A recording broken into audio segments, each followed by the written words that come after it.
Greetings, my name is Christopher Paisley. I'm a Philadelphia public school teacher. This is my YouTube channel, Inside White Fragility. Today I'd like to talk about the word whiteness. And when progressives use the word whiteness, what they mean is white people. Now, there was a great article published today in the Federalist by a writer named David Marcus, and I believe David Marcus is the New York correspondent for the Federalist, and this is a great article. Again, the title of the article is When Progressives Say Whiteness, They Mean White People. And the interesting thing about this article is I was thinking about this for the last couple of days, and I've been thinking about this for the last couple of months, the fact that progressives play games with semantics, and they use this really racist, inflammatory, insulting, divisive, polarizing, toxic. There's all these adjectives to describe this whole push to target and dismantle and disrupt whiteness. And they play this little game because they claim, oh, we don't mean white people. Oh, we don't mean white culture. We're just going to insult and inflame, vilify white people, white culture, etc., etc. But we really don't mean white people. Anybody can be white. Anybody can enact whiteness and all this nonsense, because it's really just nonsense. It's doublespeak, and they're speaking out of both sides of their mouths because they like to play this little game, and people need to start calling it out. And basically, David Marcus of the Federalist, he called it out today, and it's a great article. And again, it's something I've been thinking about,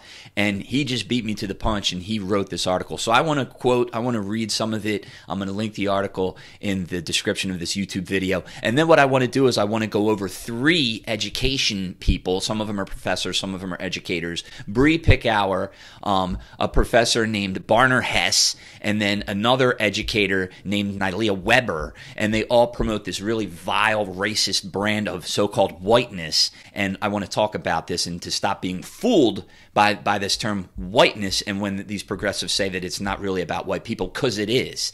All right, so here's this article by David Marcus in the Federalist. American progressives are the masters of euphemism. They don't censor books or plays, they retire them. They don't remove lessons about the Founding Fathers from our kids' curriculum, they decenter them. At every turn, they find some friendly-sounding phrase to obscure the illiberal and savage attacks they make on our culture. But one progressive euphemism stands out as uniquely dangerous: whiteness, and that is so true. Okay? So I'm just going to get to the bottom of his article to give a quick summary. I don't want to read the whole thing, but again, I'm going to link it. But this is really powerful, and this is really important. What makes all of this so dangerous is that progressives are not railing against a system. They are railing against people. Remember that. They claim it's against the system. Make no bones about it. It's against people.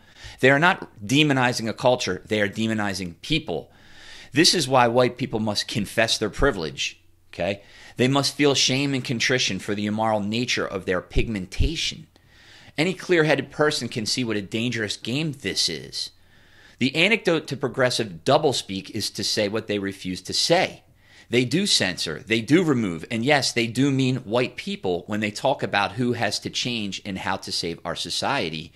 In this way, progressives regularly express good old-fashioned racism about white people and their ways under the guise of some broad investigation of that society. But do not be fooled.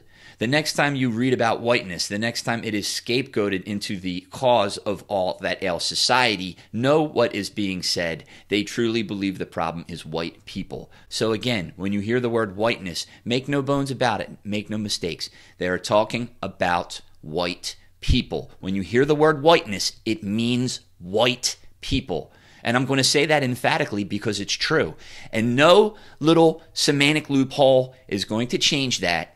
Okay, because here's the simple fact. If you don't mean white people or white culture, why are you using the word whiteness? We know why they're using the word whiteness, because they mean white people, and that's part of the game. And they're going to push this stuff to the edge until someone finally goes, enough is enough. You cannot judge a person by the color of their skin. Okay, you're violating federal anti-discrimination laws. You're going to get sued, and people are already starting to sue. But that's something that everyone needs to remember. People, normal, rational, everyday, good American people of all races, okay, of all ethnicities, doesn't matter your race, religion, gender, sexuality. If you're a good person and you care about, looking at a person as a person, you have good values, okay, you have morals, you're a good person, you're going to know that the word whiteness is offensive. You're going to know that the word whiteness is inflammatory, that it is targeting a race of people, and that is wrong. It's wrong. You can't do it. So make no mistakes about it. I'm going to keep repeating this. When the progressives say the word whiteness, they mean white people. Now, I want to get into the examples that I talked about.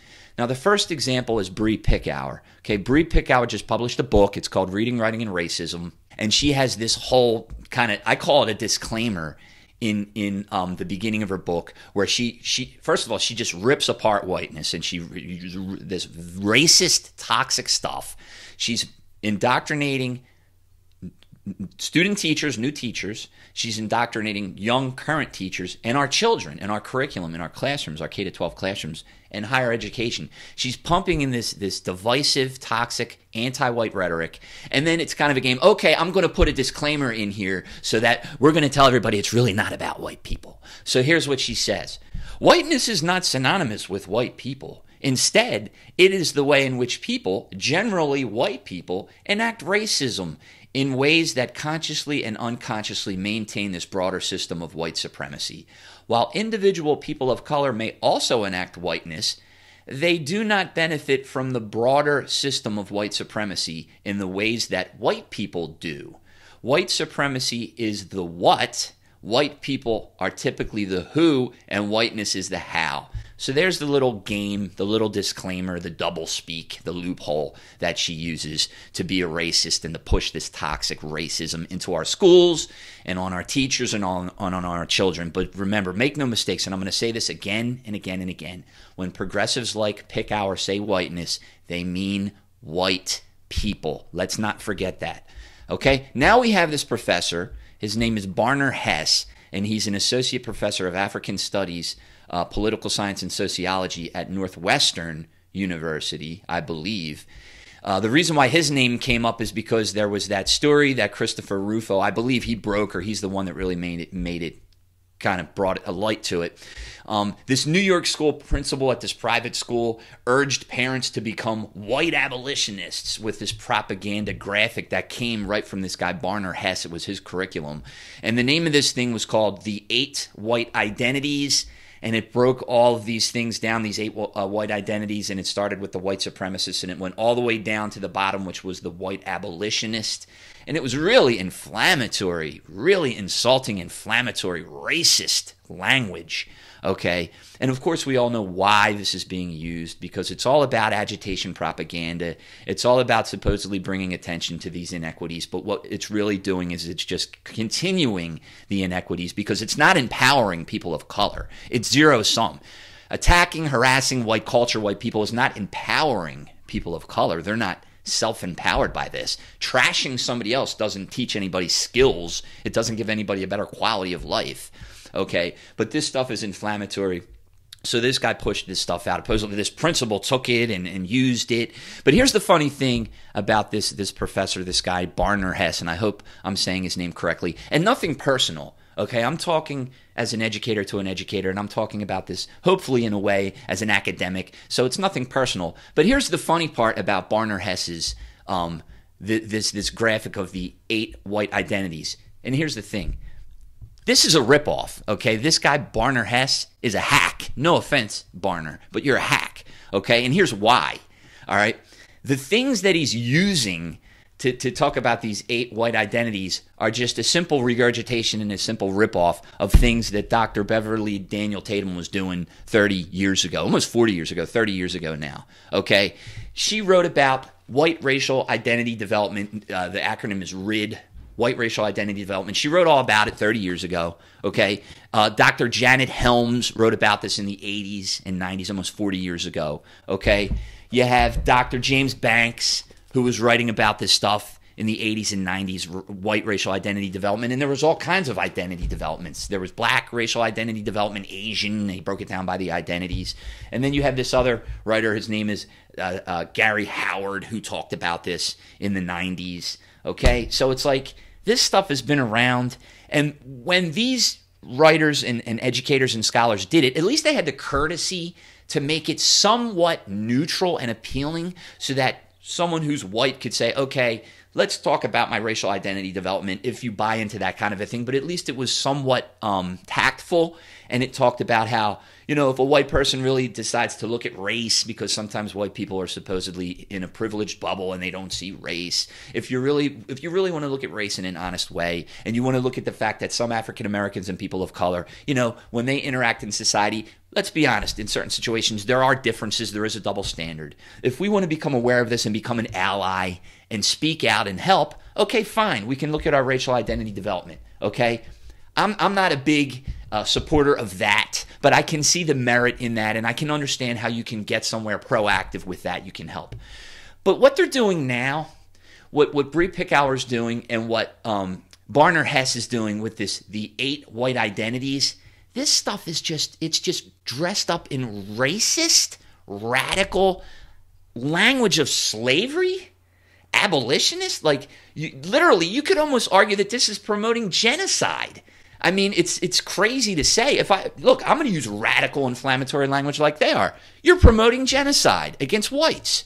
Okay? How about if I say that? How does that sound? Is that inflammatory enough? Is that radical enough to get your attention? You're promoting genocide against the culture of people? No, it's not against the culture of people. Whiteness is just this other thing, and they're going to use the disclaimer and all this other nonsense. So the point is this. People like Hesse, people like Picower, it's a hustle. It's a hustle. They're using this inflammatory language. They're insulting people. They're violating anti-discrimination laws, okay, because they want to bring attention and they want to bring about change. But let me tell you something. It's not working. It's offensive. It's vile. It's racist. It's toxic. It's poisonous. It's polarizing. It's not looking at Dr. King's dream in terms of the content of character. It's not empowering people of color. And it sure as heck isn't bringing white people on board. White people are not feeling unified, and they're not ready. Hey, I want to be a part of this. My whole culture is racist, and I need to disrupt my own identity and culture because I'm so horrible and vile. Yeah, I want to get on board with that. Okay, it's ridiculous. It's ridiculous. Okay, so that's that. Just a tip. You might not want to be so inflammatory and toxic with this stuff. And finally, there's an educator, and this educator's name is, and I've talked about her before. Her name is Nahliah Webber. She's the executive director of the Orleans Public Education Network, and she wrote this blog post on a website called Education Post, Better Conversation, Better Education. And when we say better conversation, better education, I guess the Education Post also means vilifying and insulting and inflaming and provoking white people, by calling them all these derogatory names and by blaming them for everything. So here's what Nahliah Webber says. Here's a bullet point in her paper, which, by the way, Megyn Kelly saw this because her children were, again, a New York City private school. These New York City private schools are having these racial meltdowns. But she read this, and she immediately pulled her children out of this school. So this is what Nahliah Webber says in this post. It's a bullet point. Where are the national conferences, white papers, and policy positions on the pathology of whiteness in schools and how it leaves white children behind as adults? The pathology of whiteness. Hey, thanks. Thanks, Nahliah. Thanks for saying that my culture is a pathology. Thanks for saying that my race is a pathology. I really appreciate it. It really makes me want to help out. Oh, whiteness isn't about white people? Oh, right, you have your disclaimer. Whiteness isn't really about white people. Let me tell you something. Save it. Save it. Because whiteness is about white people, and enough is enough. So let's get back to the point here, because I'm getting all fired up, and I'm just saying this because I want to help. I'm just saying this because I want to try and open the lines of communication and to get rid of this stuff. So let's get back to David Marcus's point in the Federalist article. When progressives say whiteness, they mean white people. And here's the point. Progressives like Picower, like Barnor Hesse, like Nahliah Webber, if you really want to help, stop forwarding this toxic, inflammatory, racist notion of deconstructing and dismantling whiteness, because whiteness is white people, and there is no loophole to get us out of that, okay? That's my point. If you hear the word whiteness, know what it means. Whiteness means white people.